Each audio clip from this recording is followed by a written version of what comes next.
Casa José Simonela, como siempre, nos puede atender y charlar un ratito. José, buen día. Patricio Luján, Cintia Vélez están en la mesa aquí en Punto a Punto, te saludan. Buen día, Patricio y Cintia, un gusto hablar con ustedes. Lo hemos hablado en anteriores veces, ayer también venía viajando y te venía escuchando con un colega sobre lo que significa, ¿no? El impacto que no va a ser de inmediato en la inflación, ha descartado eso propiamente, pero que ha recuperado terreno el dólar, ¿no? Digo, por aquel cordobés que siempre tiene esa intención, ¿no? De guardar y ahorrar en esa moneda, ya que somos un país bimonetario, lo hemos hablado en varias ocasiones contigo.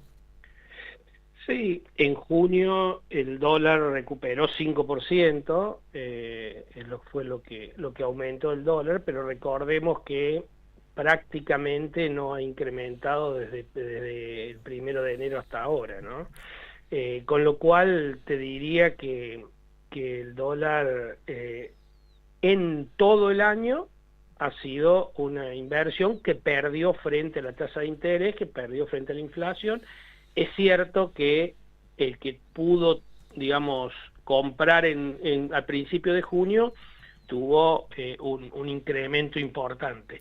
De todos modos, cuando uno analiza la perspectiva del tipo de cambio, salvo que se complique el panorama interno, político y demás, hoy el dólar futuro en Argentina a fin de año está en 1.652, es decir, desde ahora hasta fin de año va a incrementar, en principio incrementaría un 10%, por lo menos hoy compras esa cobertura. Es cierto que en esa cobertura está presente también el gobierno, ¿no? Vendiendo dólar futuro, y también está vendiendo dólar link, bonos con dólar link para tranquilizar este aumento, que si bien le viene bien porque mejora las perspectivas para las exportaciones, bueno, si siguiera en esta tendencia comenzaría a preocupar. Así que yo te diría, hasta ahora es una recuperación del tipo de cambio que tiene que ver con por al menos tres factores. El primero,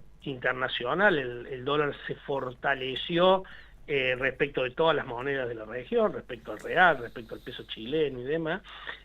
Por otro lado, estamos llegando al fin de la cosecha gruesa, si bien es cierto que todavía los productores agropecuarios no han liquidado todo lo que podrían liquidar, están especulando para hacerlo más adelante, cuando necesiten esos dólares, porque no hay muchas alternativas de qué hacer con esos pesos, porque la tasa de interés es real negativa, es decir, la tasa de interés en pesos tanto de los bonos como de los plazos fijos está por debajo de la inflación esperada. Así que yo te diría que hay un panorama donde las liquidaciones comienzan a disminuir. Hay muchos que hicieron carry trader y que ganaron muy buena plata en los primeros meses de este año, habiendo salido del dólar y habiendo hecho imposiciones en peso, y ahora han decidido, digamos, realizar esas utilidades comprando nuevamente los dólares, y bueno, entonces mayor demanda, menor oferta. Digo, pareciera que el tipo de cambio recupera, pero no, hasta ahora no debiera ser una cuestión de preocupación como lo hemos visto en otros años, salvo que el ruido político aumente, salvo que el tema internacional se siga profundizando. Ahora me estás respondiendo propiamente si puede impactar en la inflación, ¿no? En lo que estás contándome, en función de esto. Claramente. Claro, o sea, el atraso gradual que ha tenido desde el inicio del año y pensando en un dólar futuro como lo acabas de decir también, ¿no? Si mientras la gente piense que el dólar futuro para fin de año es 1.650 pesos y para mayo del 27 lo estaban vendiendo a 1.811 pesos, o sea, un 20% más de lo que está ahora, no debería generar mayor preocupación en los formadores de precios. Cuando el tipo de cambio genera inflación por expectativas, bueno, cuando no tiene techo, cuando el dólar futuro, por eso es que el gobierno interviene fuerte ahí. Este es un dólar que fluctúa, pero con intervención, digamos, lo que se conoce en economía como fluctuación sucia, es Claro. decir, fluctúa pero con intervención del gobierno, vendiendo dólar futuro y vendiendo títulos con dólar link, de tal suerte que aquellos que entienden que el tipo de cambio puede aumentar, tengan alternativas para asegurar ese tipo de cambio, ¿no? Puedo preguntarte si los precios están en ese mismo nivel, como la palabra sería contenido, porque hay una actividad económica débil. Sin lugar a dudas. Lo que hace que los precios no tengan la inercia inflacionaria que habitualmente ha tenido en Argentina tiene que ver con una caída importante del consumo y del nivel de actividad, ¿no? Y también tiene que ver con el reemplazo, por un tema cultural, y de posibilidades de precios, digamos, cultural porque los jóvenes compran por plataformas y no en comercio de cercanía, y también por precio, porque hay plataformas chinas que ofrecen alternativas bastante más económicas que lo que se conoce aquí en Argentina. Después uno puede discutir si está subsidiado o no está subsidiado, pero digo, la realidad es que el consumo cae porque cae el salario real de la mayoría de los trabajadores, sean formales o informales, y por otro lado, porque está cambiando la forma de consumir, y eso hace que los precios no puedan aumentar en esta inercia que tenemos los argentinos de inflación. No obstante, todavía, y más allá de que este mes, el mes que pasó de por debajo de 2%, todavía sigue siendo una inflación muy alta para lo que son lo que es la inflación en la región, ¿no? Y en el mundo. Entonces voy entendiendo que hay varios factores propiamente porque no se ha liquidado lo que debería haberse liquidado en un año de cosecha récord, la tasa de interés en pesos no es atractiva, por eso la gente vuelca netamente a un país que como siempre se ha elegido el dólar como ahorro, y es tal vez la balanza al revés lo que, por ejemplo, el Ejecutivo Nacional ha generado, por lo que uno por ahí puede leer en los ámbitos oficiales, que las reservas son positivas, las metas se pueden comprometer a pagar, distintamente cuando teníamos inflación por las nubes, ¿no? Claramente, digamos, la compra de este año de reservas por parte del gobierno es notoriamente superior a lo que el propio gobierno esperaba, que esperaba comprar 10.000 millones en todo el año, y llevan comprado dólares por 11.000 millones. Recuerda que el año pasado no compraron casi nada, claro, muy poco, y esto era una gran crítica que se hacía tanto de los analistas internos como del propio Fondo Monetario Internacional. Para que no te des una idea, Patricio, hoy las reservas incrementaron en 6.600 millones de dólares, ya están prácticamente, el Tesoro tiene casi todos los dólares para pagar el compromiso de la semana que viene del vencimiento de intereses y parte del capital de algunos bonos de la reestructuración de la deuda, de lo que se conoce como bonares y bogares. Está solo la meta que se habían comprometido con el Fondo Monetario Internacional, está solo a 1.400 millones de dólares.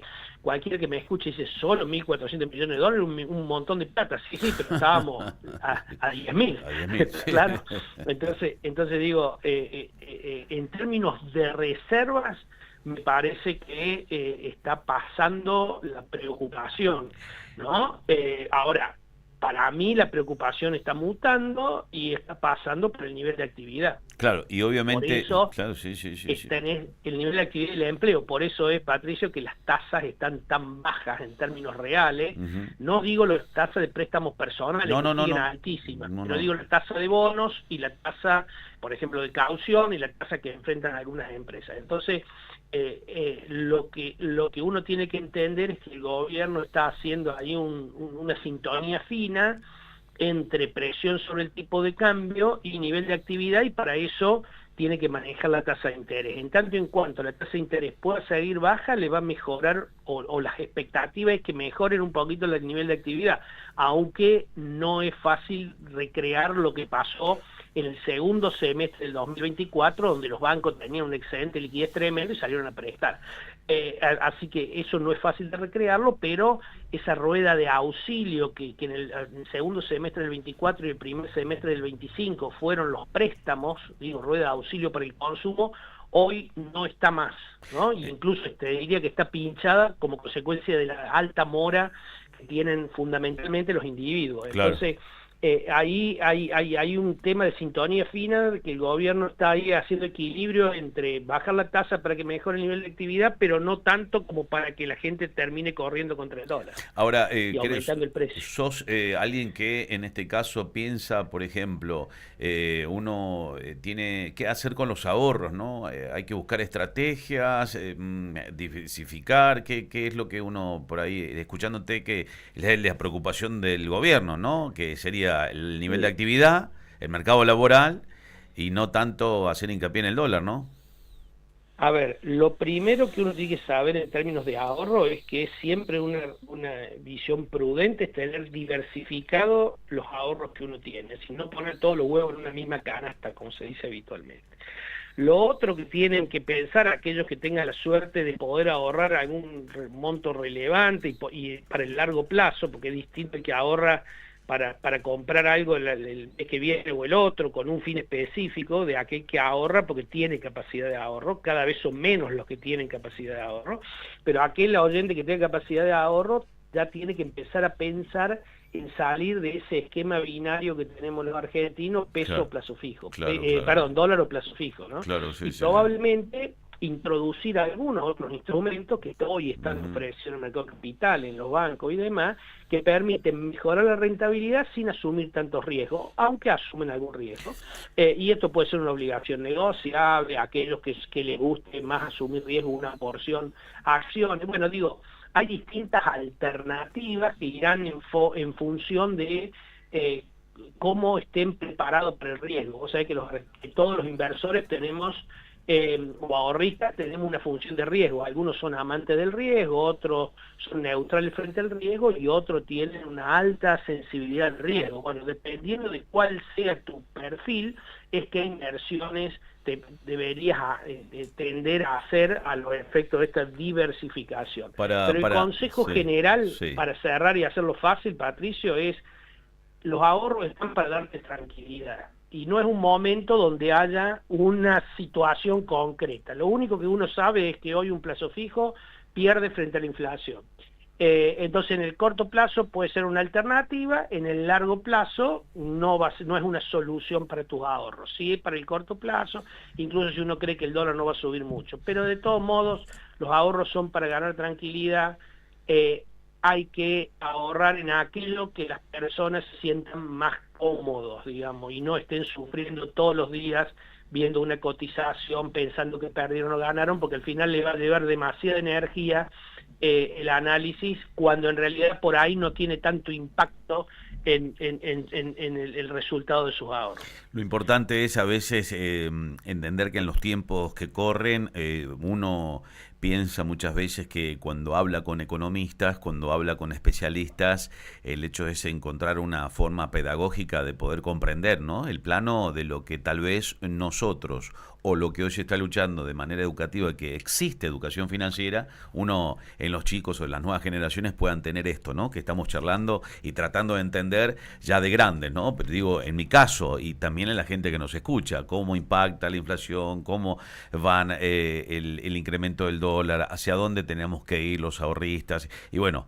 eso es un poco también lo que en la batalla cultural podríamos darle un tips, ¿no? La educación financiera en los más pequeños. La verdad que la educación financiera debiera ser una materia en las escuelas, ¿no? Y más en una Argentina donde permanentemente tiene fluctuaciones y son muy relevantes, ¿no? Entonces, entender incluso cuál es la tasa de interés a la que se enfrentan cuando piden un préstamo. La mayoría de la gente no es consciente a veces de la tasa de interés que paga, ¿no? O Ujú. se fija en la tasa de interés nominal y no en el costo financiero total, y entonces por ahí compra un electrodoméstico en estas casas que te dan cuotas porque te parece la cuota real y estás enfrentando una tasa, un costo financiero total del 200%, la verdad, un costo financiero impagable para una persona que tenga algún ingreso, digamos, de su actividad laboral, porque claramente no hay perspectiva de que los ingresos aumenten en eso. Es decir, la educación financiera es muy importante, y lamentablemente se ha estado siempre ausente en la educación argentina. Ah, ah, Ojalá se incorporara, y no por las redes, porque las redes, cuidado, porque a veces hay mucha hay mucha educación financiera con tendencia... Anómala. Sí, sí, o con tendencia para justificar tal o cual inversión, hay que tener mucho cuidado en eso, pero sí es cierto que los que ya tenemos muchos años en Argentina vivido, hemos pasado demasiadas crisis, y de una forma u otra han aprendido a defenderse de esa situación. Probablemente los más jóvenes no, y si vos te fijas hoy, la mora es muchísimo más alta, la mora en préstamos personales en las personas jóvenes que en las personas grandes. Las personas grandes han aprendido a tenerle respeto al endeudamiento en momentos complicados, digamos, en momentos donde no hay perspectiva de salario real importante. Lo que hay que tener cuidado es que los argentinos por lo general vivimos en muchos años donde la tasa de interés de los préstamos era real negativa. Esto era, tus ingresos iban a subir o la inflación subía por sobre la tasa de interés que enfrentabas en un préstamo. Eso ahora no pasa, ¿no? Y no pasa ya desde hace varios tiempos. Desde que la inflación se dio, las tasas de interés de los préstamos no se dieron.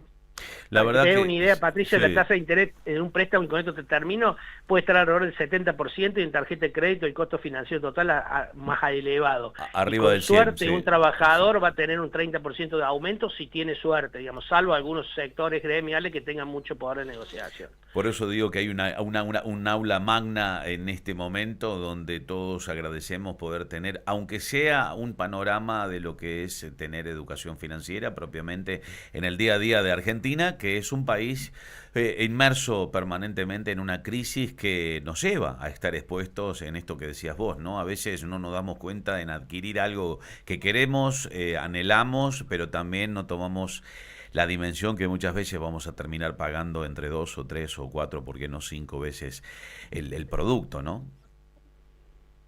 Así es. Siempre hay que tener conciencia que cuando uno pide un préstamo, cuestión que cuando había tasa real negativa no era así, pero ahora sí, vos adelantás consumo, que lo vas a pagar con una disminución del consumo futuro. Entonces, tengamos presente esto. Si yo quiero el televisor de 60 pulgadas para ver el Mundial grande y tomo un préstamo, tengo que saber que adelante consumo que no voy a poder hacer en los meses siguientes. Pero me di el gusto de ver el Mundial. Es decir, si lo hiciste consciente está todo bien. El problema es cuando lo haces inconsciente, porque en realidad venís con una cultura de que la inflación te licuaba el préstamo. Bueno, eso ahora no va a pasar.